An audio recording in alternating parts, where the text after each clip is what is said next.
Quick, name something that the TF2 community argues about. What'd you guess? Quick play, sniper, art style? Whatever it was, it seems that the TF2 community has never been able to agree on anything ever. So when people agree on something, you know it's bad. At the rate we're going, the map pool is going to get insanely bloated, insanely fast. So Valve are going to have to address this map bloat issue eventually. The problem is that we have map bloat. We have way too many maps inside of TF2, man. It's fucking ridiculous. Currently, the big idea in the community is about quick play, and while I'm sure that it'll stay that way for a bit longer, I think that pretty soon we're going to hear more from people about the problem of map bloat. So, in the spirit of proactive trend hopping, I want to look at some theoretical solutions to the problem. And I would like to make the case that restricting playable maps would actually bring a lot more benefits to the game than just cutting bloat.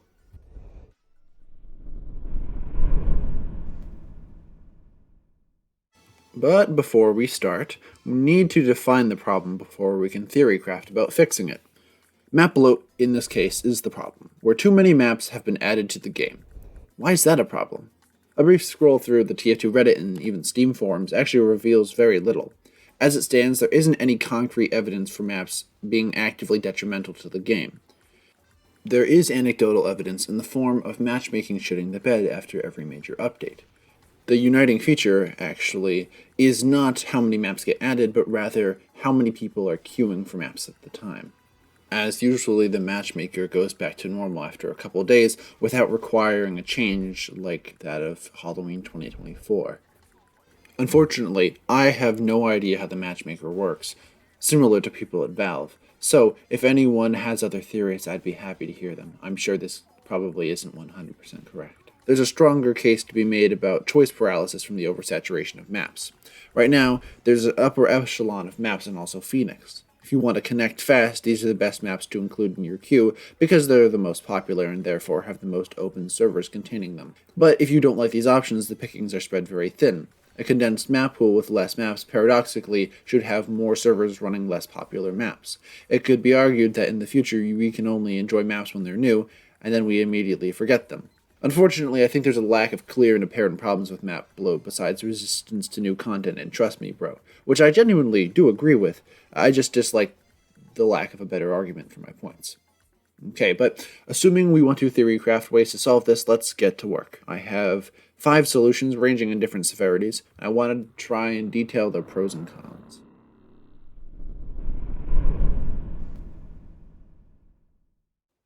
First of all, we have the most clear-cut solution, cutting all the unpopular maps from rotation. This seems unlikely to me because the obvious minefield is who gets to decide what maps get cut. Wouldn't it be shitty for a mapper to lose their hard work? But if they removed a map people like? I like Demolition, hot take I know. I like Citadel too, and it's not just recency bias either. I'd be pissed if someone removed these maps because they're fun to me. And there's the issue. No matter what happens, someone's going to be upset. And what about the other game modes like Pastime? Cut that from rotation and it's going straight from purgatory right down to hell. This does beg the question, but what if they collected data on the most and least popular maps? I believe that this might not properly reflect the actual popularity of maps. I love Gorge, but I don't expect to play it all the time. It's a special treat. Usually I pop into what's most available, so Hightower or Dust Bowl. If that's the case for more people than just me, and that's an assumption I'm willing to stand by, people like me won't properly see our opinions represented in the data. For all of the potential pitfalls, there are some pros. It would definitely solve the bloat problem, and often I think that trying to please everyone is a fool's errand, so ripping the band-aid off could be the most effective solution. Assuming the maps aren't wiped from the game, and why would they be, you can still run them on community servers. This also assumes that no more maps are added permanently either, but it could be the case that seasonal maps are treated like Halloween maps, where they exist for a month, but then are removed from rotation. We still benefit from the novelty, but don't get the bloat in regular casual. Of course, the cons include probably the biggest backlash from the community out of all the possible solutions, the removal of unpopular but still liked maps, and the potential stagnation of options that could arise depending on how many maps are cut.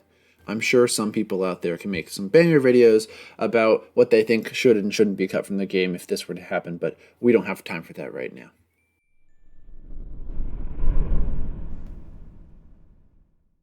Let's consider a softer alternative, specifically featuring maps monthly. I'm talking about the thing during updates where featured maps get put at the top of the map list. Now, I'm sure some of you may see this as a nothing burger. What use will promoting a few special maps do? Won't people go back to their previous maps after a few days? Maybe, but I think it could work in certain ways. Right now, the dilemma of map choice is a classic prisoner's dilemma. Play unpopular maps you like, but risk long wait times, or play popular maps, but don't get novelty or your favorite maps. Right now, if you want to play quickly, assuming the matchmaker is working, your best bet is to settle for Dust Bowl. Because we can't all communicate to get what we want, the next best option is to have something like the featured queue. By queuing for a collection of maps, you're enabling people to unintentionally cooperate to get what they want. Atypical maps. This is why summer maps get more players during the update, even after the first few days of complete novelty. It's right on top. And everyone can immediately queue for the collection. Obviously, this makes a few big assumptions. Firstly, that more maps hasn't negatively affected matchmaking speed or game performance. Secondly, it assumes that what people want is just more variety in their matches maps. This doesn't solve the problem for people who just want less maps in the game, period. This doesn't fix the problem, but it is an easy solution I could see Valve doing. It probably would end up as a band-aid fix if they kept adding maps, but it could partially help.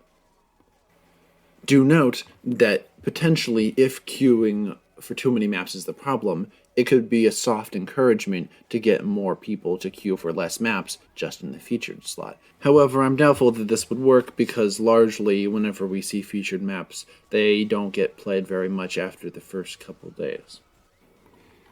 The pros are that it's easy to implement, highlights maps that may be harder to find servers running, and won't provide backlash from cutting maps. Cons, however, include the fact that it doesn't fix the official issue, just covers a secondary problem that has emerged. It also could completely fall flat. We lack the data about what maps are being played, and I'll be the first to say that I feel dubious about the actual popularity of featured maps after their first introduction.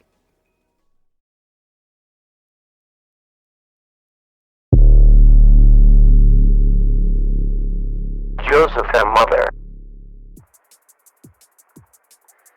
What's up, gamers? Today, I went on a little splurge and bought myself a whopping 3 keys. We're gonna do some unboxing. Let's see what the first one. Yeah, unboxing for me is always just oh yeah, maybe I'll spend like, what, $6 on this? Maybe I'll get something good.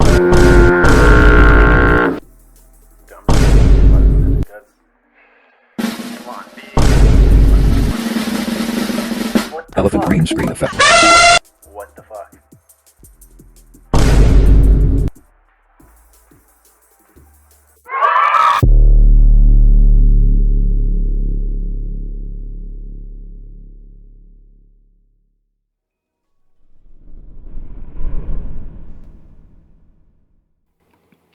Out of all the options, I believe in this one the least, and I'd like to make a case for why.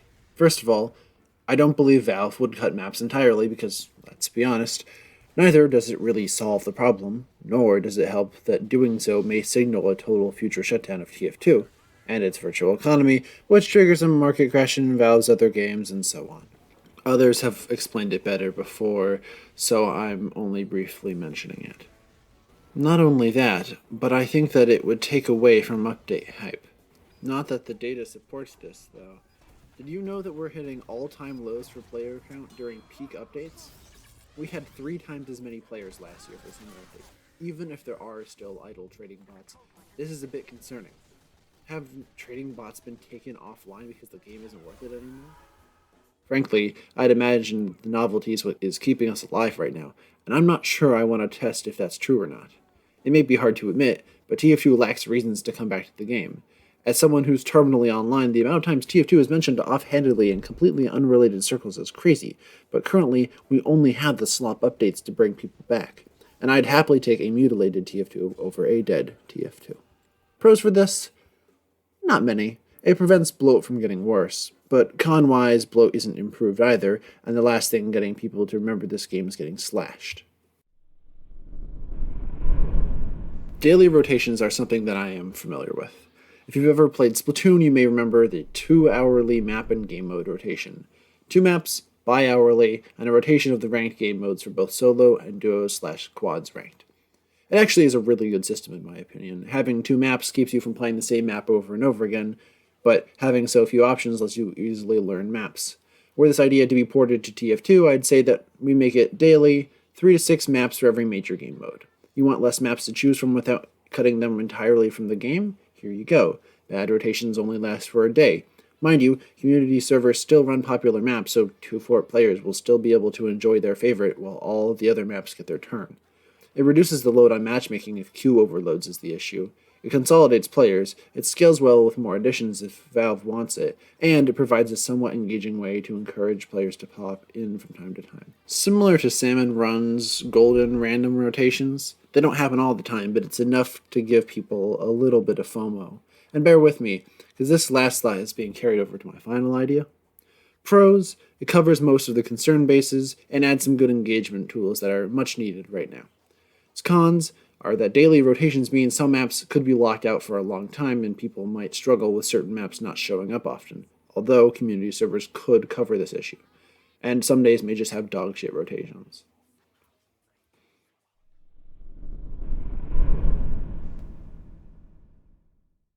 Every month there is approximately 12 maps picked from the current map pool and 1 alternative game mode. These are the only maps you can play for the entirety of the month. This is like a longer-term version of the daily rotations. But why do I think that this is a better idea, you might ask? I believe that locking maps for longer periods will serve the same benefits as daily rotations tech-wise and queue spread-wise, but I also started locking in on the idea of utilizing something meant to reduce bloat as a way to bring some sort of retention features into the game. I understand people will probably disagree with me on this, but I believe that it's absurd to expect your games to go entirely without monetization and retention tools such as FOMO and daily rewards, that sort of thing. Is this belief stripped from my thoughts on indie games and pasted onto TF2? 100%. But I still believe that the benefits of adding map FOMO into the game would be a blessing in manipulative marketing disguise. Every month the new maps drop. Oh boy, let's see what there is. There's now an incentive to check in and play some matches on the first of every month.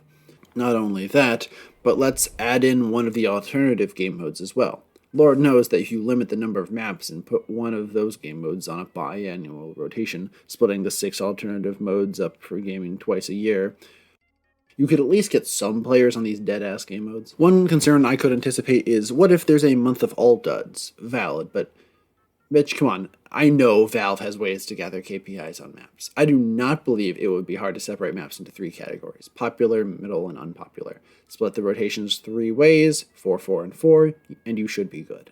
So let's go down the list. Less maps will be in the game, hopefully reducing matchmaking times. It also consolidates players into more matches, which should hopefully be fuller, and it'll give the community something to fixate on, which should hopefully boost engagement. Concerns about certain maps being missing? Okay, well, if you're going to miss 2-fort, Dust Bowl, High Tower, Turbine, Harvest, and a plethora of payload maps, they're all currently running on community servers. And it's not unimaginable that more specialty servers might pop up.